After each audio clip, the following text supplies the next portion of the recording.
Hi sailors, and welcome to a new podcast here on explorenorth.no. I'm your host, Jon Amtrup.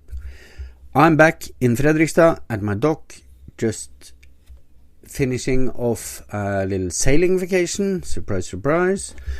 And now I'm going down to Sweden to sail a few days on a beautiful Najad 511 called Zero. And after that, I am going to Bergen to skipper Witness, the Greenpeace boat. We're going to sail between Jan Mayen, Svalbard, and down the whole Norwegian coast. And I'm really looking forward to that experience. The Witness is the former Skip Novak boat Pelagic Australis. She's a beauty and definitely a beast built for high latitude sailing. So that is what I'm looking at for the next 2 to 3 months. So more on that later. But now, in this podcast, I'm talking to Ian Herbert-Jones, who has been sailing in he's been sailing a lot. He's been sailing more than most of us. He has participated in the Clip Around World Race. He had his own campaign in the Golden Globe Race, but unfortunately had to be rescued just after rounding Cape Horn. And months after that, he stepped aboard an Ocean Globe Race boat in Southampton. I just missed him by a couple of days, or we were there at the same time, I guess. To sail around the world one more time. So we're talking about the joy of solo sailing, the campaigns, the rescue, him pulling into Patagonia to rebuild his rudder, his wind vane, and his future plans. So listen to this and be inspired.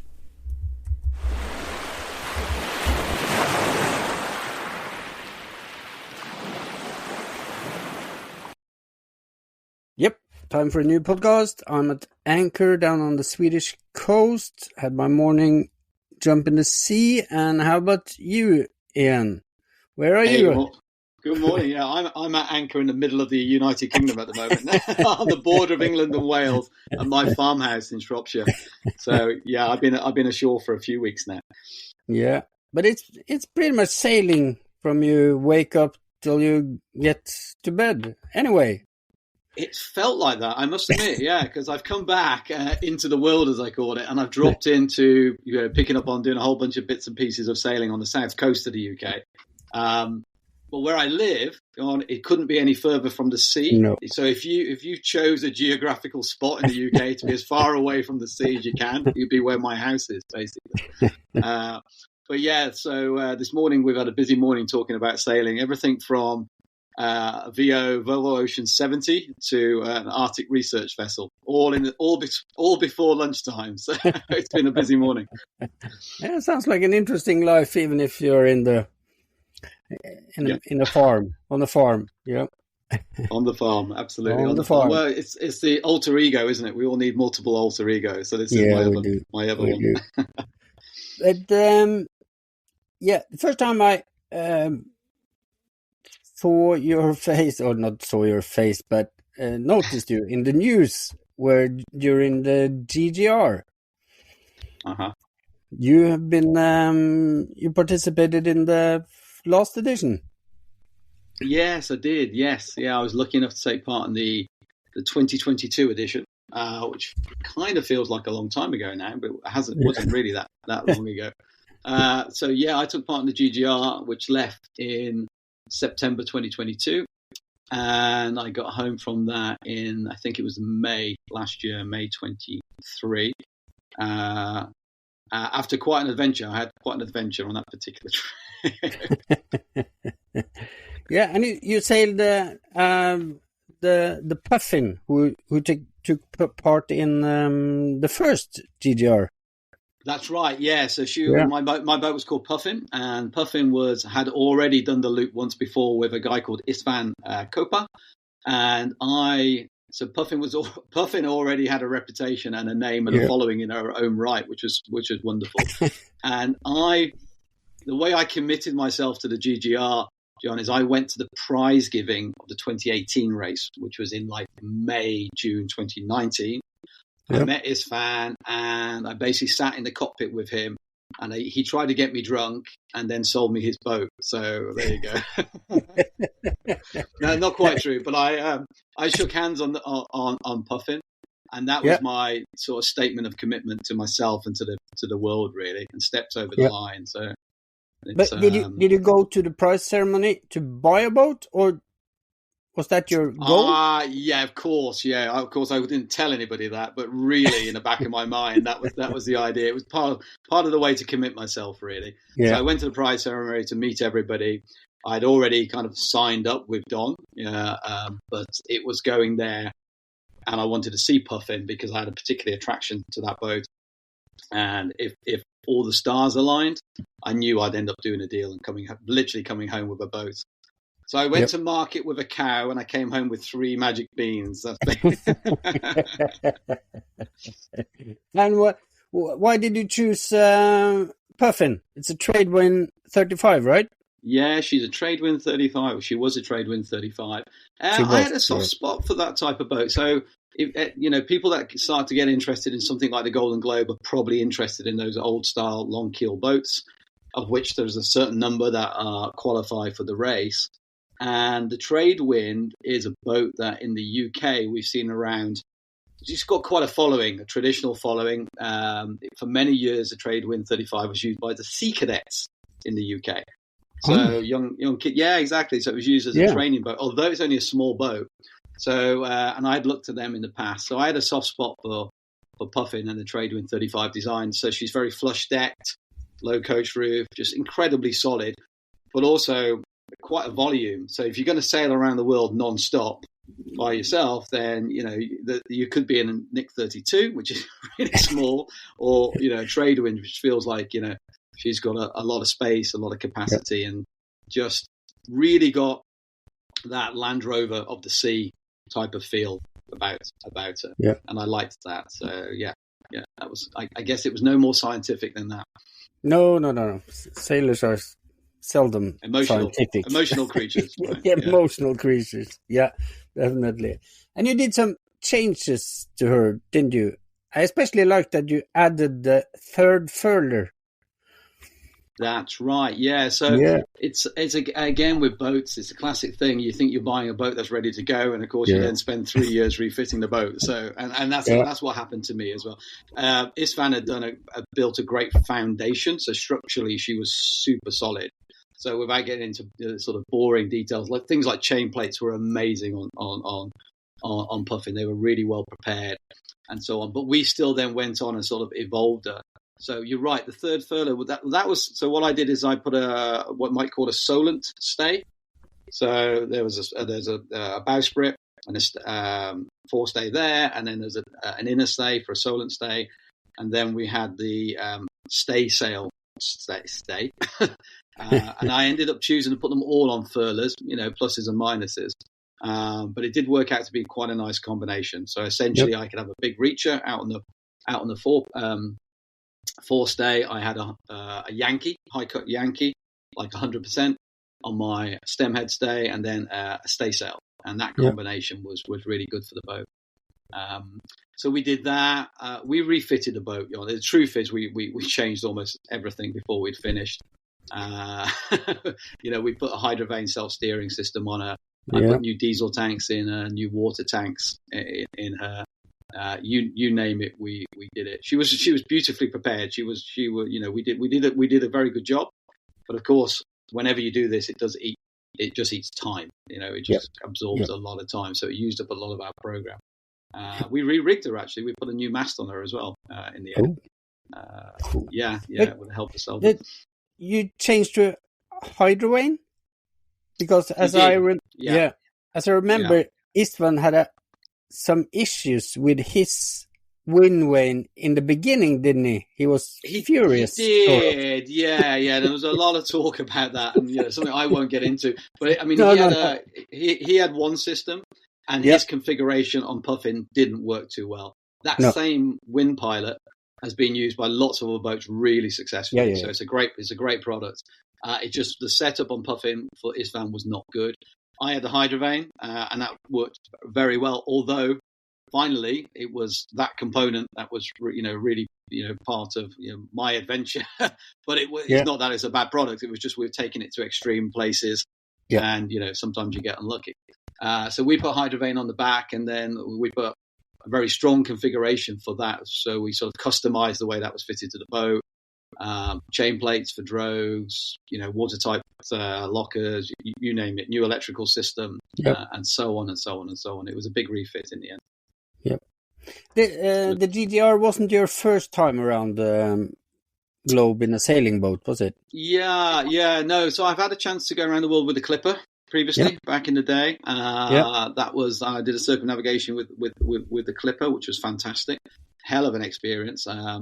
But of course, very different. Big boat, big crew, with stops. A real dynamic, really different, really different situation. I got off the Clipper and said, somebody asked me, would you go around the world again? And at the time I said, yeah, absolutely. But next time I'll go alone. And it was just a throwaway comment at the time. Everyone felt the same when they come off the Clipper race. Next time I'll do it alone. I had no idea at the time I would. Okay. And that was part of signing up. Sorry. Yeah, but that comment, is that because you're generally tired of people, or is it something else? No, not really. No? Here's the thing: although I've gone off and done a bit of solo sailing, I think I'm a social creature. Really, I'm not designed, to be on my own. So it's not that. But these races, these events are pretty intense, and you put 12, 14, 15 people together for 40, 50 days. And it becomes very much a team and a people dynamic situation, and then there's the sailing. So I think I guess it's a reaction to, well, that's enough of that for the moment. What's the opposite? What's the polar opposite to sailing around the world with 15 people? You do it alone. But that took many years to come to fruition. But that was part of the attraction to the GGR. There's no two ways about it. I wanted to challenge myself to see if I could be a solo sailor. I'd never sailed a day on my own when I signed up for the GGR. I never had a single day. And I don't think I've ever been alone for more than 24 hours either. That was another little takeaway. So I'm not a loner by any stretch of the imagination. No. But did you like it? Yeah. It's super. I mean, it's one heck of a human experiment to put yourself through this.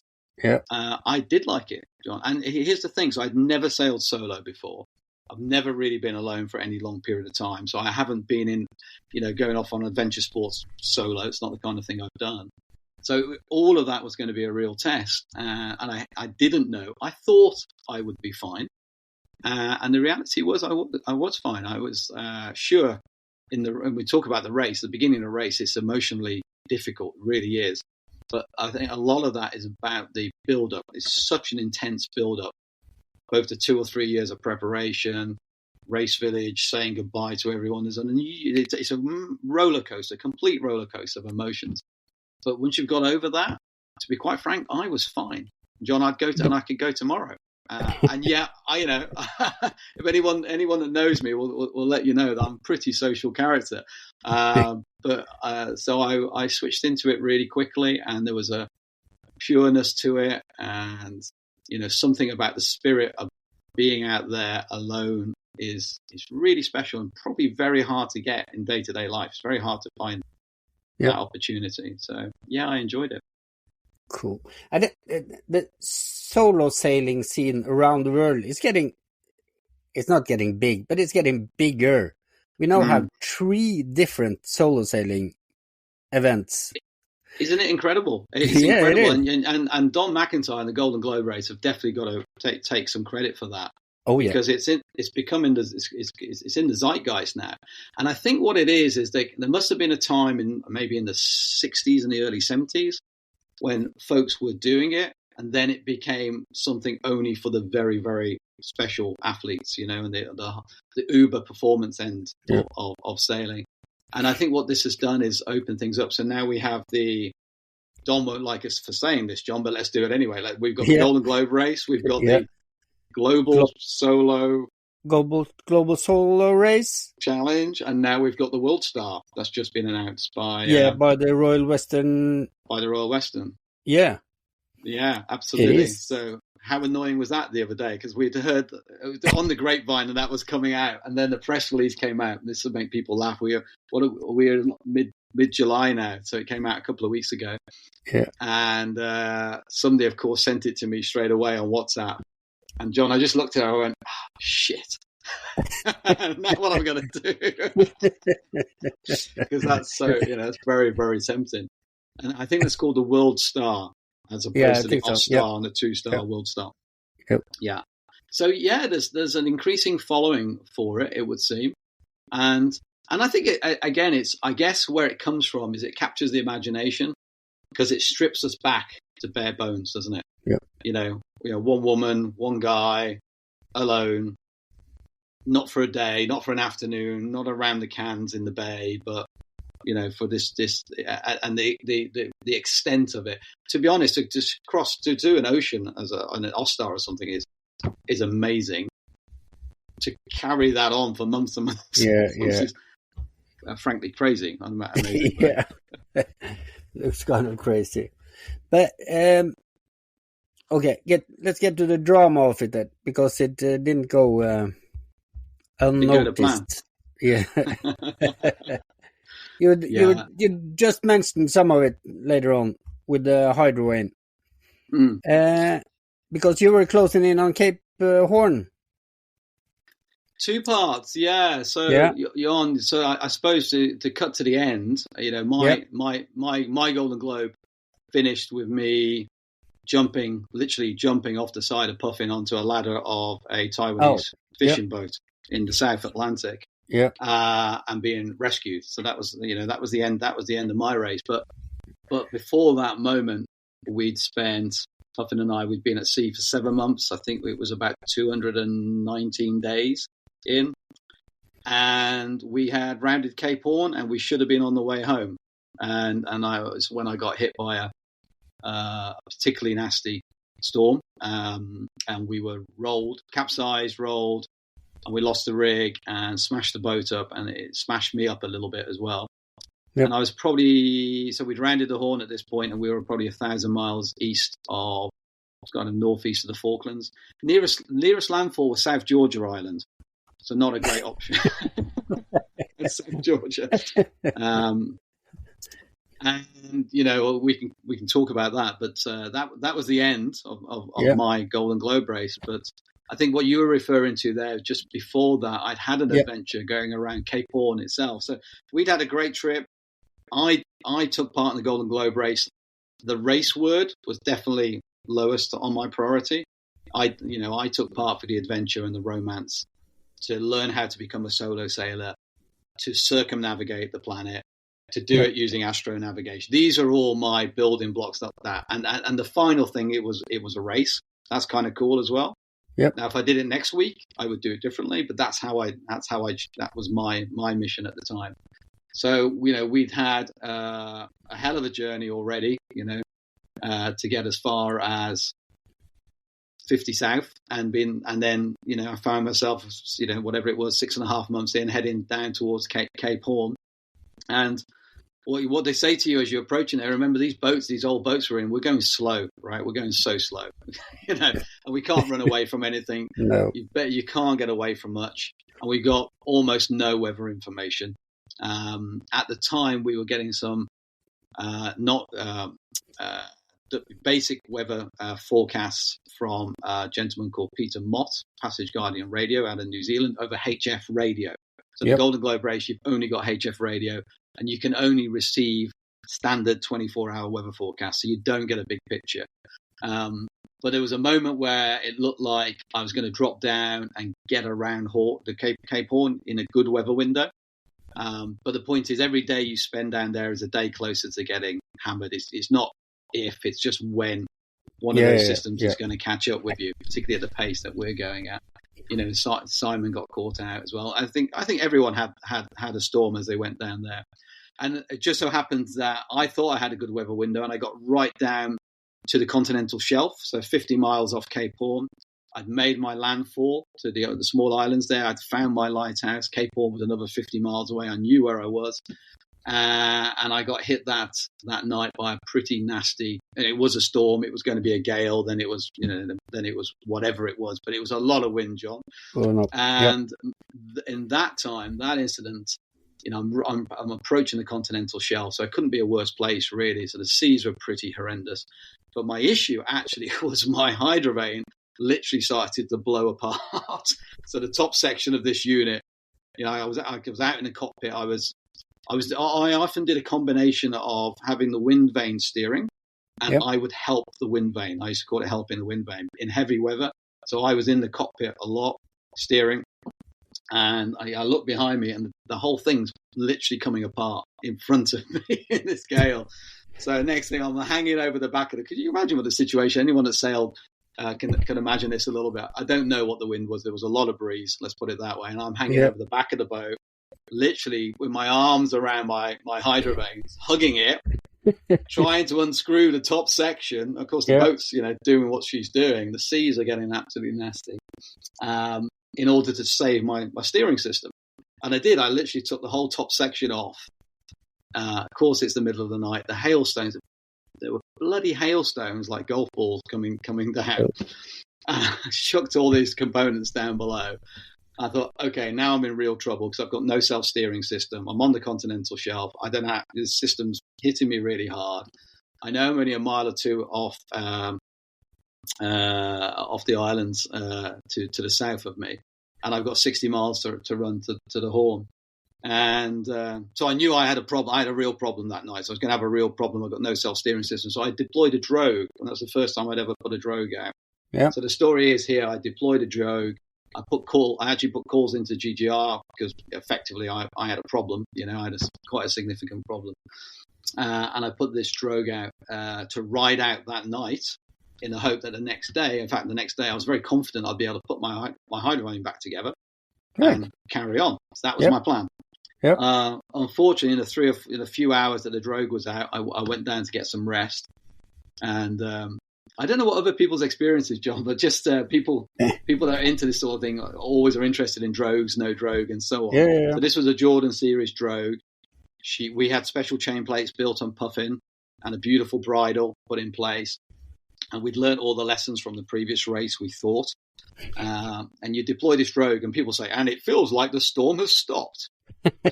Bullshit, does it? I can tell you.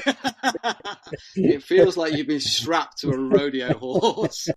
At least in the storm that I was in, it did anyway. It's the most violent thing.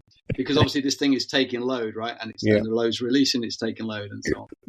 Anyway, so we had the drogue out for a few hours. And as first light came, the system had passed, so things were calming down enough. And I needed to get sailing because I was getting closer and closer to the islands. I was only like a mile off now. And the sea state was still horrid, but the wind had dropped out. So, I go back out to recover my drogue. I look over the stern, and my hydrovane rudder that's in the water had been torn off. Just been completely torn away. And I looked at what's left of my hydrovane, and it was like, that was it. The internal mechanism was bent. Yeah. And what had happened is that drogue had got itself wrapped around the hydrovane blade. And the hydrovane blade's always, or the rudder's always in the water. It's kind of fixed. You don't lift it up and down. Yeah. And it just tore it off. And I just sat there or lied there on the stern of the boat going, well, that's that then. Yeah. I'm out. And I thought that was the end of my race because in as much as I knew I couldn't continue like this, I'd have to go in. So the slack in the waves, the slack on the Jordan series drogue gets so big that it was able to wrap itself around the rudder. It's the only explanation I've got. It's the only explanation I've got. And, And remember, I'd left this even when I came out to recover the drogue. It wasn't exactly a nice sunny day at the beach. It was pretty horrible out there, right? Yeah. We were still just off Cape Horn. We're 56 degrees south. A big system's gone through. The sea state was still pretty horrible. So yes, I can only imagine that's exactly what happened. Somehow there's enough slack for it to dip down, get underneath the blade, and it just tore it off. So I looked at it and I thought, I can't repair this. I had a spare rudder on board. Of course, the idea of climbing over the back of the boat and putting that spare rudder on, not so good. But it wasn't so much that. There's an internal mechanism. The Hydrovane's a lovely system, but there was like a drive rod inside, and it was bent at like 30 degrees. Yeah. So then it was at that point, okay, I'm toast. This has happened to loads of people. The self-steering fails, and you have to get in. The trouble is, I'm still 50 miles off Cape Horn, and there's another system coming through. Right? So it's not a very convenient spot to stop. So at that point, you call race control, and they say, okay, you've got to get in. You're now in Chichester class. Get yourself to Ushuaia. And Don McIntyre, being Don McIntyre, said, don't worry, mate, just get yourself to Ushuaia. But you've got to get around Cape Horn in the next 12 hours because you're going to get hit again. So you better get on with it. So, so I then got the drogue in and just proceeded to sail. As we talk now, John, I should get my facts straight. I think it must have been, so I was hand steering for the day, and then through the night, I made Cape Horn. So I saw the lights of Cape Horn at night, the two lights. So I navigated up to the Horn. And the idea was to get into the lee of the Cape. So get, to the east and to the north of Cape Horn, to get away from the next system was coming. And the conditions just got worse and worse and worse during the day and into the night. So I guess I was hand steering. Well, I think I was hand steering for about 36 hours in the end before I got a rest.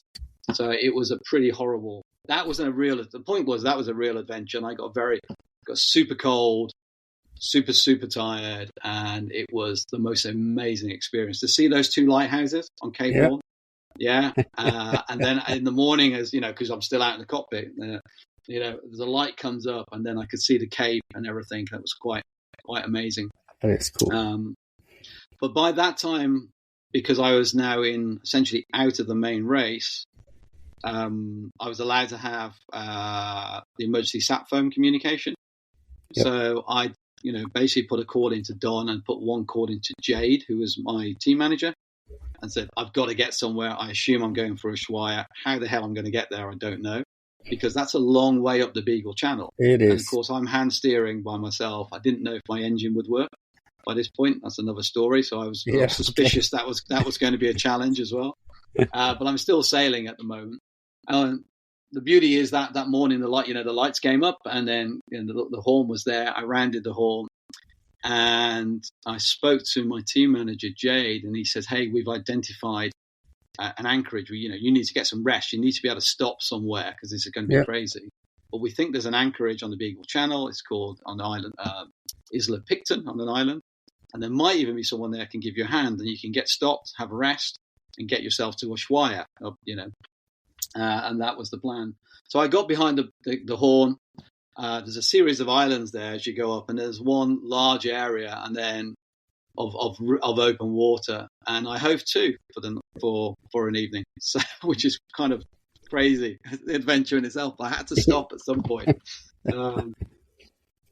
What's funny, John, when you look at the charts that you have, I'm looking at this little speck, this rock. So I've gone around the Horn. Okay, I'm in the lee of the Horn. Okay. I need to get somewhere. I need to find an anchorage. So that's going to be interesting. My team manager has said, hey, there's this place called Isla Picton. So I'm pulling out my pilot books and my charts and stuff to see how I could get to there. And you see on the chart these little rocks. Of course, this is Patagonia. These aren't. You get there, you go, shit, that's not a little. That's an enormous, jagged island of death. Yeah. I need to sail around that thing. So it was very seat of the pants stuff. The long story short is I found a place I could hove to. I hove to for about 8 hours overnight and got some sleep. Woke up in a cold sweat, realizing I'd probably drifted far too far. Yep. Cracked out. Got the sails back out and started sailing again. And I was heading towards Isla Picton, and the sailing world unknown to me, had come together, and people were talking. So there were people in the UK talking to people in Ushuaia, talking to people on boats down in Antarctica, and they're all saying, "Well, if you can get here, there's a hydrovane on a boat down the other end of Ushuaia, and we can steal the pieces off that. The guy's not here; he won't mind. We'll just strip down." And all these guys were putting plans together if I could get to Ushuaia. But in between that, they'd identified this anchorage off Picton Island that if I could get to there, at least I could get a rest. And there's a couple operating a charter vessel who I think you know, Mark and Carolyn, on sailing vessel Jonathan just happened to be in Isla Picton in the off season, because this was not the time to go on a holiday in that part of the world. So they were in an anchorage, and they said, "Well, yeah, we can. If Ian can get here, we can help Ian." All this is happening without me knowing it, John. All I had was get yourself to this anchorage. So anyway, over the next day, I found my way to Isla Picton. And I mean, the conditions over there are just crazy, right? 1 minute you've got 15 knots of wind, next minute you've got 50 knots of wind. It's just, incredible place to be. Yeah. And then there's a whiteout and you can't see a thing. And I'm trying to navigate between the islands. At this point, I'd broken out an emergency GPS, but I only had a GPS. I didn't have a chart plot or anything like that. Because you don't have detailed charts for that area, do you? Precisely, precisely. And I was literally using the IMRAE pilot book for the area, which luckily I did have on board. Right. So I had that, and there's two main islands there, and you cut between the islands to get onto the Beagle Channel. And I spent all day trying to get north through this channel between two islands, and the wind was from the north. So basically I was tacking backwards and forwards almost for the entire day.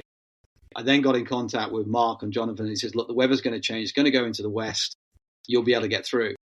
So I worked my way through between the islands, and then as I got to the other end, there was a whiteout situation. I couldn't see it. So then we had a whiteout, and then I had the engine on because I knew I was going to approach the island. Of course, the engine fails. So now I've got a whiteout. I've got only a vaguest idea of where I am. What I do know is I'm surrounded by islands. And anyway, long story short, I called Mark on the satellite phone. I said, "I'm on this heading." He says, "Yeah, I think you're good. Stay on that heading. I'm going to sail out and meet you." And he sailed out. I continued sailing. Actually, I was almost up to the anchorage by the time we met. And then we put Puffin under tow, which is a pretty cool thing to do in that part of the world. And he towed me into the anchorage where we dropped an anchor. And so there you go. So that was my ride. So I'm now there in an anchorage on the Beagle Channel with a broken boat. And then we spent, in the end, got there and managed to assess the situation. And I decided I could repair the boat at the anchorage. I really didn't want to go ashore, John. Don't ask me why. I just knew if I carried on to Ushuaia, which was going to take me maybe another 2 days to get down the channel slowly by myself, and then you come alongside and somebody puts you in a hotel and gives you a hot shower and a hot meal, and people start helping. There was just a moment I stood in a cockpit and I thought, we can do this. I can do this here, and I don't have to step ashore. And over the next 3 days, we repaired the boat, but I had help because Mark was in the bay, but I only had the help that Mark had on his boat. So it's such a great sailing story. So we had the two boats together, and Mark's just a genius as well. But between us, we repaired the hydrovane. I repaired my mainsail had been ripped as well. I repaired the mainsail, and we got the boat ready for sea again, without the need to step ashore or go into a marina and all that type of stuff. That is the story. It was quite a story. And it goes on. We could talk a long time, but there's quite a few stories about being in that bay. Those 4 days were quite adventurous. But at one point, the Chilean Navy came and scraped the barnacles off the bottom of my boat for me while I was in the. No way. No, I kid you not. I did a deal with the Chilean Navy while I was there. They turned up in their patrol vessel, and I was in their spot. And they said, "Look, you've got to move." I said, "Excuse me, I've just sailed around the world for 7 months by myself, and I would like just to stay here for 5 minutes." They said, No, you've got to move your boat because we're coming into the bay to resupply the Chilean Navy station. So all of the islands down there, as you know. So the Chilean there was a Navy station with just one family living on the island. They lived there for 1 year, and they operate a radio and look after the area. So the Chilean Navy moved me, but as a quid pro quo, they came over with 2 divers. and said, "What, do you need anything?" I said, "Well, not really, but I've got a lot of barnacles." And they came over with paint scrapers and scraped the bottom of my boat for me. Fantastic. Which I was allowed to do, by the way, in the rules of the race. I was in Chichester class. Anyway, so I left 4 days later in the snow, pulled up that anchor and left that Isla Picton Island in the snow, and headed off down the Beagle Channel to what I thought was the homeward leg. Yeah. I didn't think the adventure was going to get bigger than that, John, to be honest. I mean, that had been a hell of a few days. I'd finally warmed up. It took me 4 days for my hands to get back into proper operation. I got really super cold during that night and that day, or 2 days trying to get around the Cape Horn, and pretty tired, I guess. So that was it. So I was heading home. Had a good run up past the Falkland Islands, and then had headwinds for about a week. Okay, it's all part of saying, normal. Yep. And that's, unfortunately, then I've been pushed to the east, and then suddenly I got messages from the GGR saying there's a big system coming your way. And that escalated, and they actually, what happens in the GGR is you don't have any weather information unless there's an urgency, and they will warn you about a sustained gale and anything above that. So I had a series of warnings off GGR, and then the final warning was with some routing, which they only give you if you're in trouble, basically. Oh. And essentially they said sail south as fast as you can to get out of the way of this system. And of course, anyone that was watching at home knew it was a really nasty system. All I knew is that the barometer had broken, basically, because the needle was bent around the bottom of the barometer. And south is the wrong way, isn't it? South is completely opposite way to where I want to be going. So, but it was like get south. Yeah. It turned out that maybe that advice wasn't the best, and it's all arguable. But the system didn't follow the track that they expected. Right. It came south with me, and it caught me, and I guess I was far too close to the centre of it. Yeah. And it was pretty. I've never seen anything like it before or since, John. It was pretty severe. Yeah. And you got rolled. She did, yeah. So I believe I was rolled 360 by what happened inside the boat. Yeah. So we'd been knocked down several times already, and the boat had been laid over on its side multiple times during the build up of what was a gale, and then turned into the storm. And then really when it shifted into the southwest, and when you have that wind shift, it came like God had flicked a switch, and it just came with such a bang, and it wasn't a gradual shift, it was an almost like an immediate shift in wind, and the sea state was just beyond anything, and there's just too many sea states to sail to, and that's finally what got me, and I guess I got hit by a breaking wave. And, but you were down below. Just happened to be down below at that moment. Yeah, because I'd been steering, and again with the hydrovane, trying to stay downwind and wave. It was proving. I knew I was in trouble, John. I knew it was in trouble because I just couldn't keep the boat where I wanted it. We were being laid over all the time. My cockpit was continually full of water. My cockpit lockers were beginning to fail. So they were watertight lockers, but water was coming into the boat. I couldn't access even where my drogue was, even if I wanted to put a drogue out, because remember, last time I put it out, it tore my steering to pieces. Yeah. And we'd been knocked down multiple times by then. I went down below, closed the submarine door behind me, and putting another call in, actually, because we're in contact with GGR, because they knew they had a boat in trouble by that point. And I was standing in the companionway when I guess we got hit, and it's for me it was analogous to being T-boned in a car. It just felt like that kind of violence. It just slammed into the boat, and I guess I was knocked out momentarily because I don't know. But by the time I came up, I was on top of the chart table, and my boat was pretty secure, John. I was ready for that. It wasn't my first gale, it wasn't my first storm. We were locked down and snuck up. We were ready to be in rough conditions. But it just destroyed the boat. Lockers hinges just blew, floorboards broke. It was the impact was just incredible. What it'd done structurally to the boat, I don't know. No. Well, I came to on top of the chart table. My head's bleeding. Like, okay, so that was one hell of a knockdown. I looked around me. I thought, no, we've gone over. So you think what you do? You go outside, right? So you open the hatch, go outside, and of course everything's gone. The rig was broken. Yeah. And I guess I was in trouble. not a good place to be. Not a good place to be. Not the best day in the office I've ever had. No. And then you put out a Mayday, or?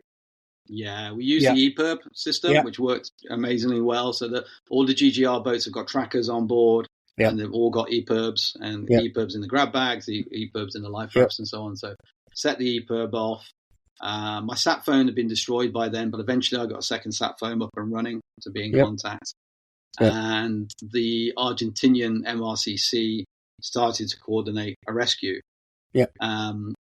And here's the debate, if you'd been 500 miles off the coast of Brazil, would you have triggered the EPIRB, or would you have then stood it down, the next day and tried to bring your vessel back? I don't know.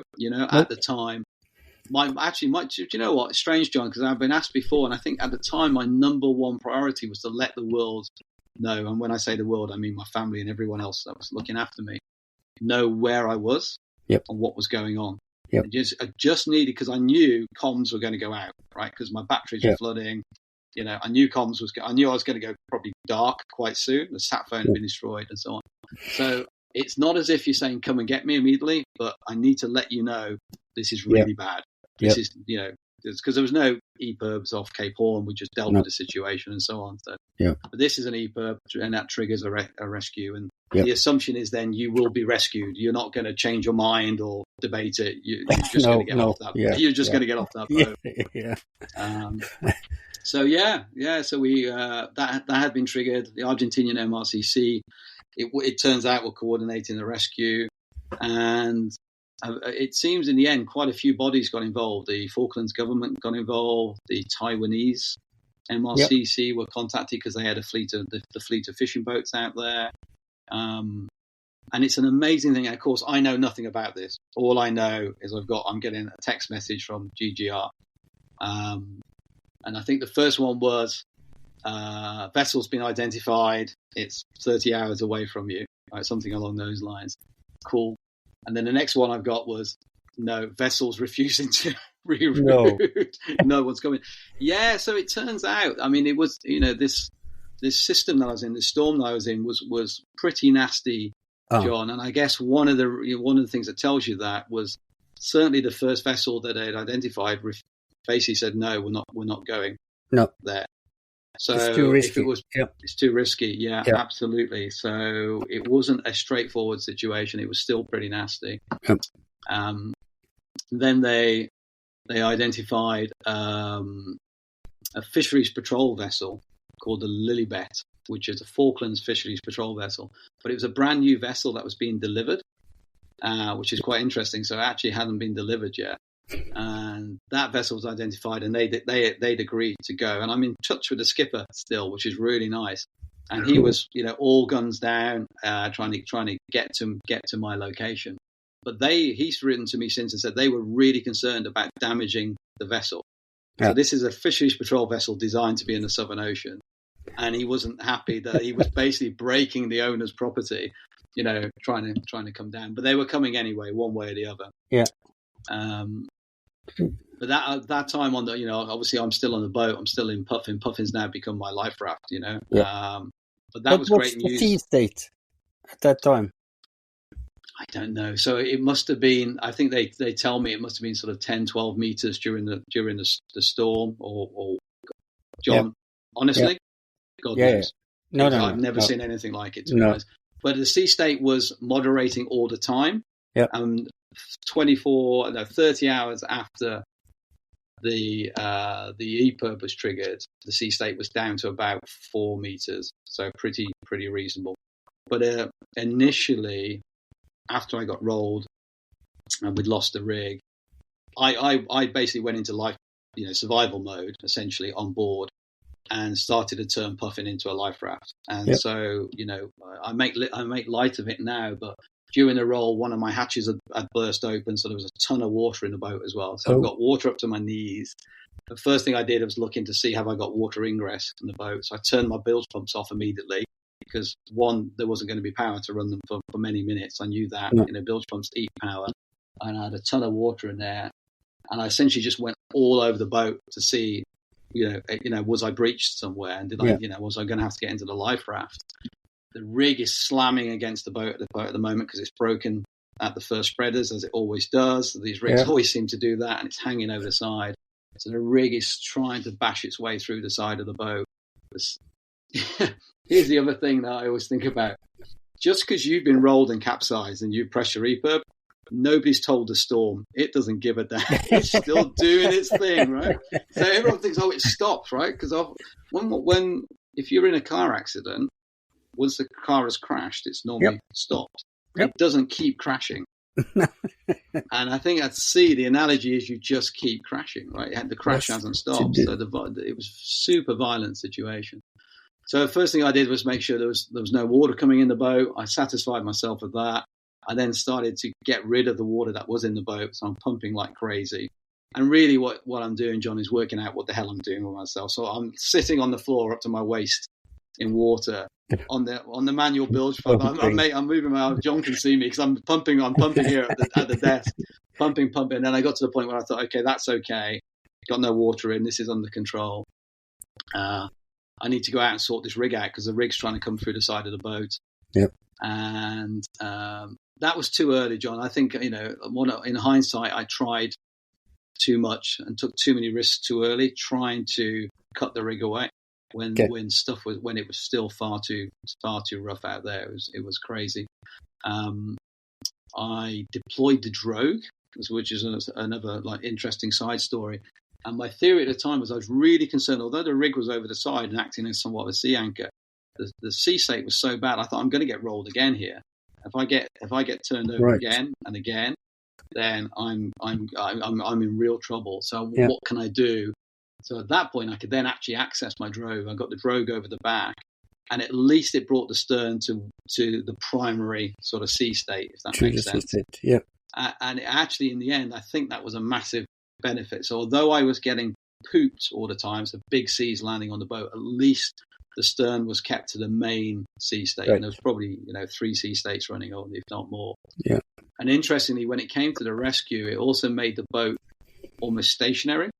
So when the skipper of the Taiwanese fishing vessel came alongside, I was stern onto the waves and the weather, which made me a much easier target for him to come in alongside.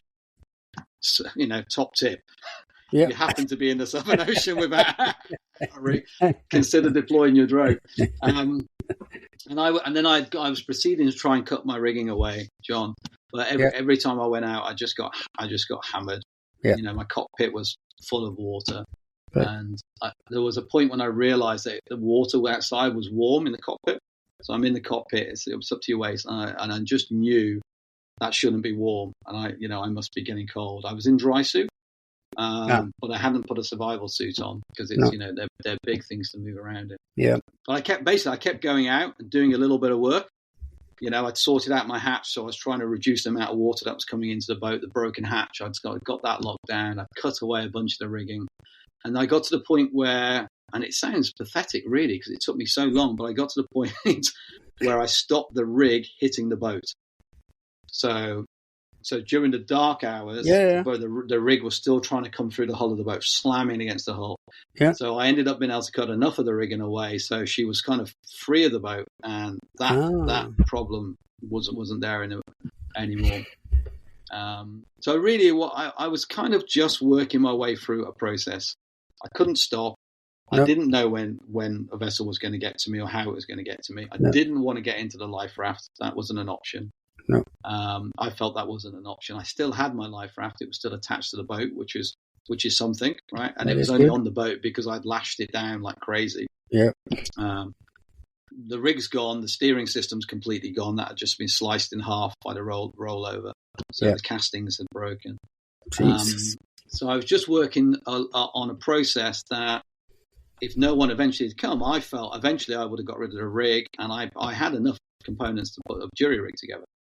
But of course, I pressed the EPIRB at this point, and there's another system just around the corner. Too late. And I'm, whatever I am, 2,000 miles away from Cape Town. So it was not a great option, really. But you just kind of have to keep working towards something. Otherwise, you're going to sit there and, suck your thumb, and hope something gets you. It turned out. How many hours to the Taiwanese fishing boat came? Amazing. 30 hours. Apparently, it was 30 hours. Which is crazy quick. That is crazy quick in that part of the world. In that part of the world. And it just so happened that the fishing fleet had finished the fishing for the season. They'd all packed up, and they were going another 2 days, and they wouldn't have been there. No. Right? So it just so happened.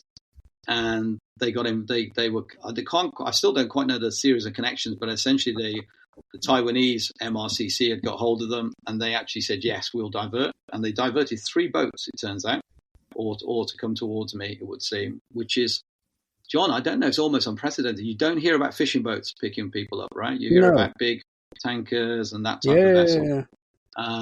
But, this is a Taiwanese fishing boat, and exactly the way, if you imagine a Taiwanese fishing boat, that's exactly what she was like, Serious. So amazing. Great. And what a thing. So I got the message through from GGR that actually the Lilybet, the fisheries patrol vessel, had been stood down, and a fishing boat was on its way to me. Yep. And honestly, my heart sank, because when I knew previously I had a message saying the Lilybet was coming, and I was, it makes no sense. I was thinking about how I recover Puffin. I was preparing Puffin to get towed. I had visions in my mind that I was going to somehow get a tow on, because this is a fisheries patrol vessel with a pro crew. These guys have the drills and the skills. They would launch a rib, they would come alongside in a rib, and I was going to attempt to see if the skipper was willing to, get me out of there. And I had visions of ending up in the Falklands. I had it all laid out, John. I had a complete plan. I was preparing the boat for that, probably because I was in some kind of, probably not the best mental state by then. But anyway, that's what I thought was happening. Good to and then keep that busy. got stood down. Yeah, you got to keep busy. Yeah. But I knew a fishing boat would be a whole different kettle of fish, because excuse the pun, these guys, they don't go rescuing people at sea every day, right? This is not their day job. But 30 hours later, the Zidar Wang appeared over the horizon, and there was no communication at all with the vessel, because none of the bridge crew can speak English. There was only one message. I got one VHF call, and it just said, what did it say? We are coming for you. And I couldn't see them at this stage. So the sea state must have been still pretty rough. Because I couldn't see. I was up and down. I couldn't see this boat. And then suddenly she was there.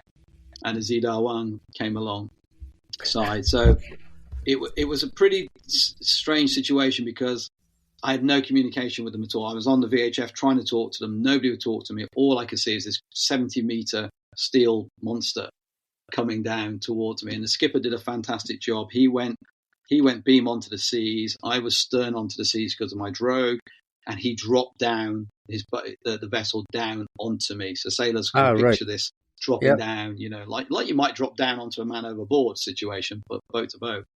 But really, what it means to be rescued by a 70-meter fishing boat is that they crash their boat into your tiny 10-meter fiberglass boat, and that's all they can do. They just crash into you. Yeah. So I it became really apparent really quickly that it was all going to happen very quickly.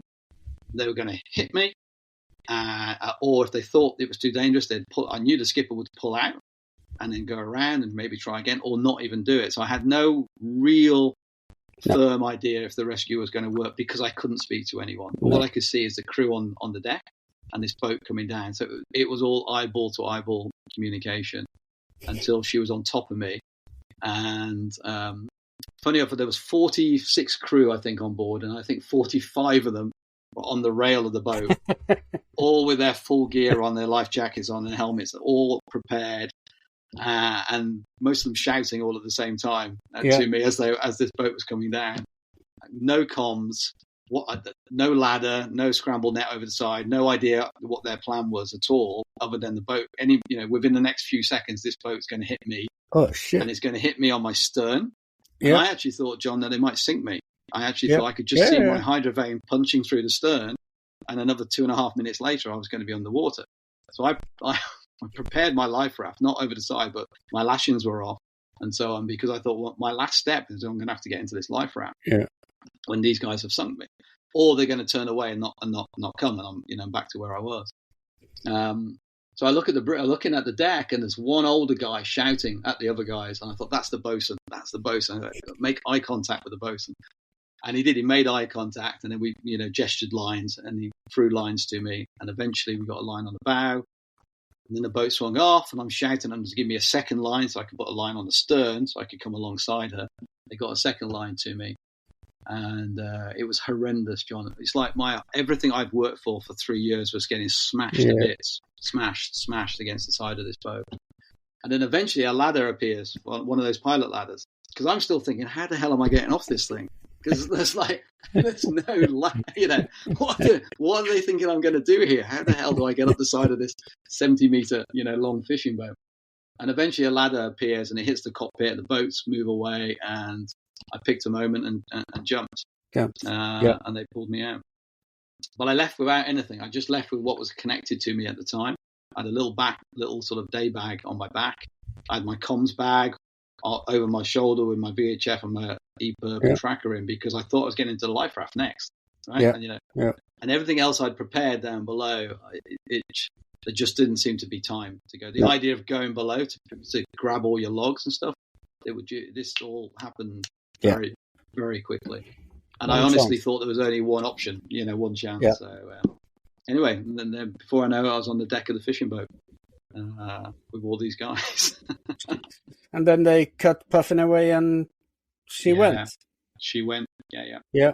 Bosun looked at me, actually, just eyeballed me again across the deck, and then looked at Puffin and looked at me, and I just nodded, and he went, and they just cut the lines, because she's slamming against the boat. Yeah. You imagine every time the swells comes up, well, to be quite frank, I think if they hadn't pulled me over the top, I think that she would have squashed me in the last moments of our departure, because the boats, it was coming together. It was a horrible situation.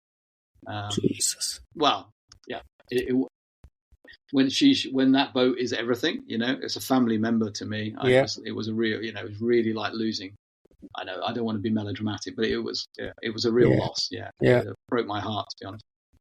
I can understand that. Sorry for that. And then you went to Cape Town. Yeah, so they took me on a 10-day cruise to Cape Town. 10 days on a Taiwanese fishing boat. Yeah, and I guess that tells you how far away I was, right? So it took 10 days on that boat at full power.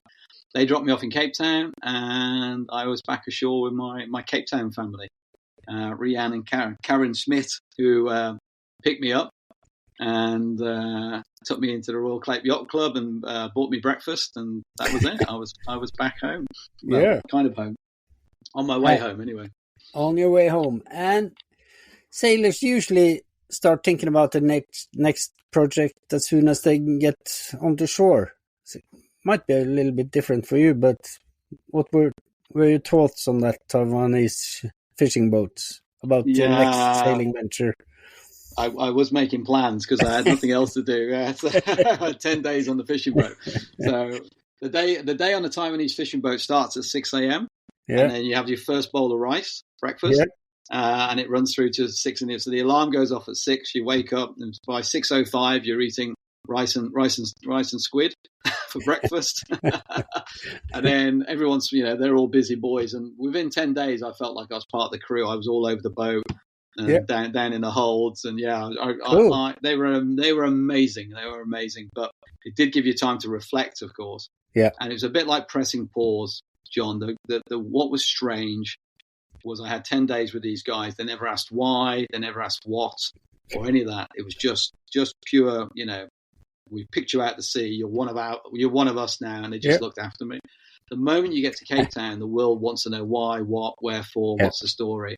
And it was like I'd pressed pause for 10 days. I hit Cape Town, and to be honest, in 48 hours, I was utterly exhausted. Yeah. It all came out. It was like it all came out then. So, the long and short of it was the GGR was just finishing because Kirsten was about, and Simon had just gone in. Kirsten was just about to get home as the winner of the race. Simon had famously just arrived back, and Abelesh Tommy was just behind Kirsten. So I was about to book a flight to get myself home and think about what's next. And I realized, well, actually, my race is finishing in France. So I got on an aeroplane, I went to Paris, got on a train, went to Le Sable d'Olonne, got off the train into a taxi, got to the marina, got out the taxi, got into a rib, went straight out on the water and met Kirsten into the port. So that was really, really special. So it was almost like a continuous journey. And I actually ended up back where I started and then on the water in a rib. So, and that was a lovely thing to do. Cool. Yeah. And then it was, family came and rescued me. They came and took me from France because I'm booking flights. I've been given my phone now. I've got a phone, and I'm sitting in the cafe there after seeing Kirsten and Abelesh home, thinking, I better get myself home. I've been away for a while, and a few things have happened. And then my family walked into the cafe in France. Of course, everyone had a plan that I knew nothing about. Of course, usual things. So they just came and picked me up and took me home. And I guess that was May time, end of May last year, and that was it. I was, thinking about what was next. No immediate plans.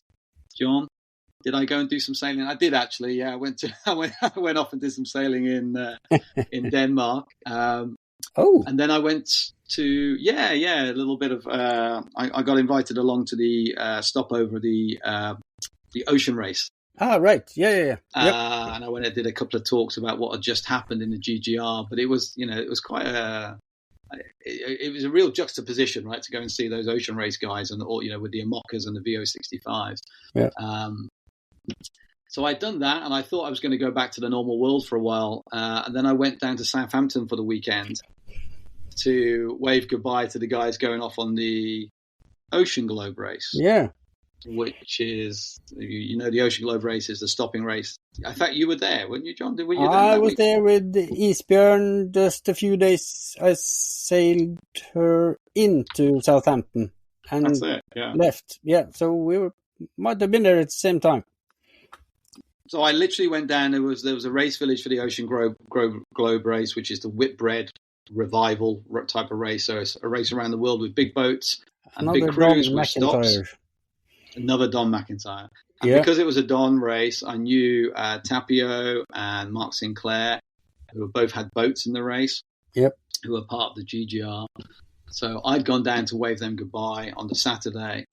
Tapio, who's the skipper of Galliana, there was a second Finnish entrant in the race called Spirit of Helsinki. And Tapio says, I've given your number to UC, who's a skipper of Spirit Helsinki. You need to go and see UC. And I went, no, I don't. I don't need to go and see UC. Because they need crew. I said, no way. It's a plan. God's earth, am I doing that? Well, I'll talk to him. Of course, I'll talk to him. And this is on the Saturday. I met UC. Beautiful Swan 651. Nice project. Yeah. Long and the short of it, the project was based around having a couple of professional crew members on board. That couldn't happen, so they'd got 2 years in preparation. At the last minute, they were losing those people. Jeez. And UC wanted a first mate, ideally from Cape Town onwards, for the race. And I said, look, no way on God's earth am I sailing around the world again. No chance. But let me see if I can help you find someone. So let me put out some calls. So it went from no way to maybe to could be to should be. And then about 3 days before departure, I decided maybe I could do this to make this happen. So I got the green light from home and turned around, went back to home, packed a bag, and then came down and basically agreed to sail around the world again.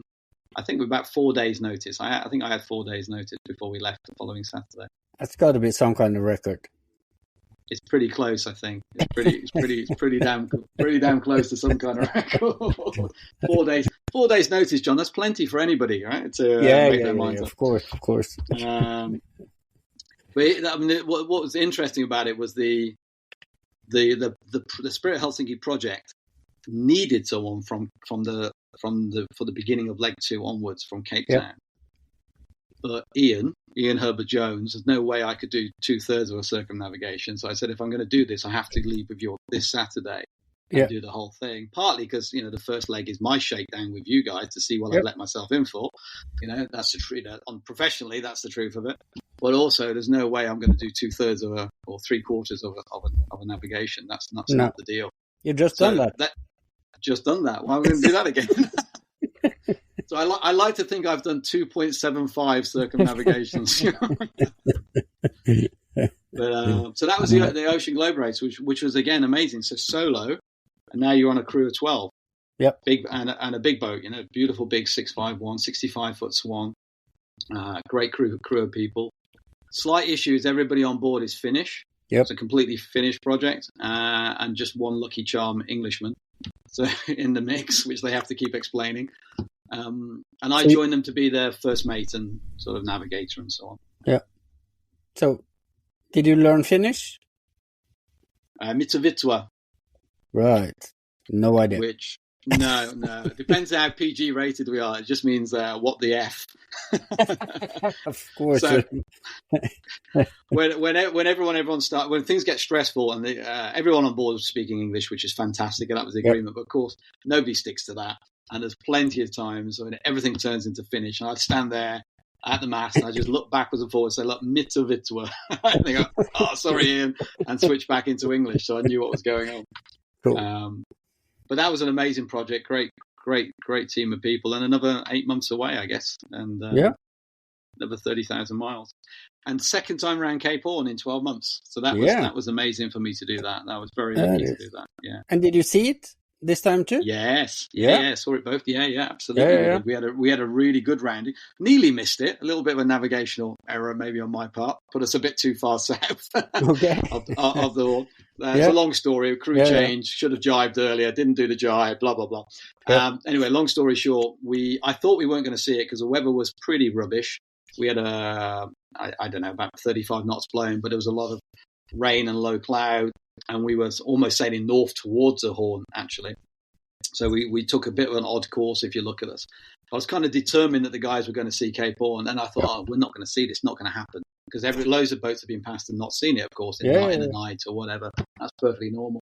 And, John, I kid you not, the skies opened like a Hollywood, cartoon. The skies opened, they cleared, there was a flaming rainbow, and there was dolphins. And Cape Horn just appeared. I kid you not. It was a complete sort of fantasy thing. And I'm like, and one of the guys said, "Is that it?" And I came back up on deck. I stood on the shrouds and said, "That's Cape Horn."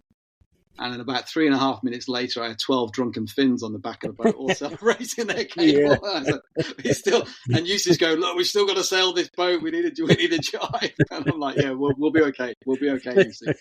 Don't panic. You and I." But we were very lucky. We had a really nice landing. We could see the Horn for a long period. And then we took the boat through the Lemaire Strait, which I hadn't done previously. I'd gone around Staten Island. Yeah. So that was very cool as well. We took the boat through the Lemaire Strait, which is, classic bit of water for sailors. Yeah. And then up the west side of the Falklands as we went north from there to Punta del Este. Yep. Cool. Yeah, so there you go. Well, the Ocean Globe race is a story in itself, but and we did okay in the end. We came, we came first in our class. We came second behind Maiden overall. That is really good going. Yep. Yeah.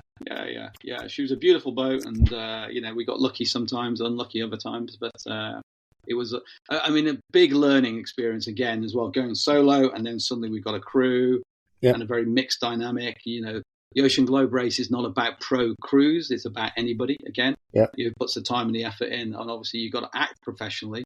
But we're not professionals on board. We're an amateur crew.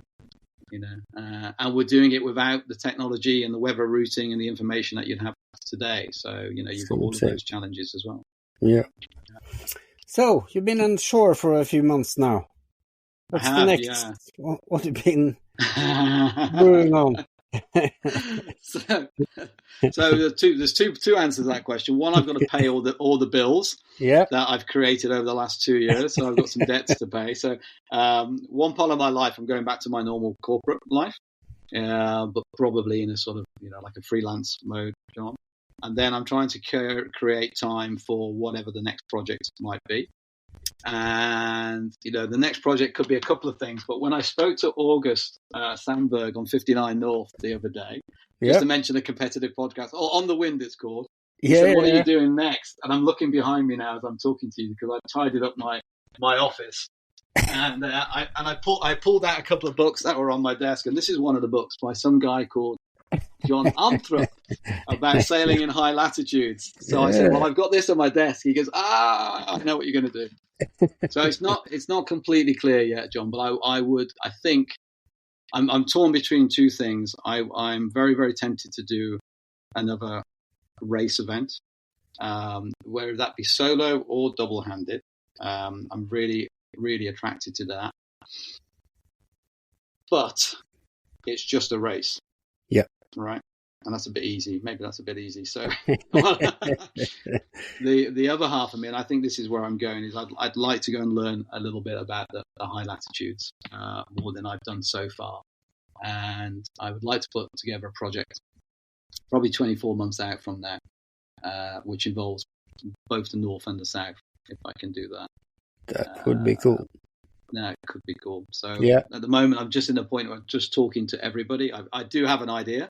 I have one idea, but there's also now in touch with some folks in the world of science who are much smarter than I am, and you start to realize there's work to be done as well. And can you do some good and satisfying ambition, but very much an adventure. But this time it would be with people, so it would be with crew. And it would be very much about, the journey, the adventure, not necessarily about a race or trying to break anybody's record. No. And for me, that's a big learning side. And that's what I enjoy. That's when I signed up for the GGR. I was not a solo sailor. I'd never navigated under astro navigation. I'm reasonably confident I could leave tomorrow and do that again. Yeah. So what's next? And actually, for me, some of the stuff that you do, John, and stuff is next. For me, that feels like that would be the next place to go. Cool. I guess we're going to be talking more to each other and definitely doing more podcasts because, sounds like you have something really good, some good sailing projects ahead of you. Adventurous sailing projects. So you've got a hint of it. Let's see if I can get as far as announcing it. I'd like to announce something to the world, but I think I need a little bit more research, a bit more time. Yeah. And then perfect. Let's give it a life. Yeah, definitely. And we've been going for over an hour now, and it's been really interesting. Thank you so much for joining. It's been a pleasure. Thank you, John. No, it's a pleasure. It's a real pleasure. Thank you for inviting me. Until next time.